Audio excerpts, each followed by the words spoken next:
The former head of the UN World Food Programme used a press conference at the Global Humanitarian Forum to say how women had a key role in alleviating the impact of climate change on the poorest. What is so sad is that so many people who have been negatively affected by climate change really have very limited power to be able to do anything about it.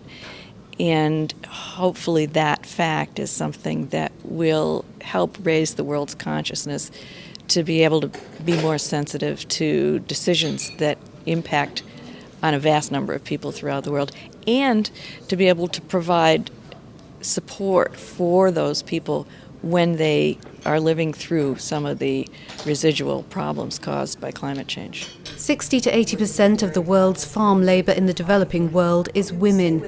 In sub-Saharan Africa, women produce up to 80% of the basic foodstuffs. Women have to find the housing, they have to find the food, they have to prepare the food, they take care of the children.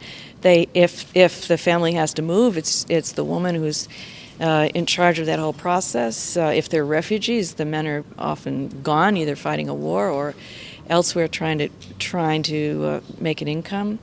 So the women are always left with the biggest burdens. Women could be counted upon. There was evidence to prove it. There have been multiple studies that show that if aid goes to a woman, if money goes to a woman, she's much more likely to spend that aid on her family. If it goes to a man, he's much more likely to spend it on himself.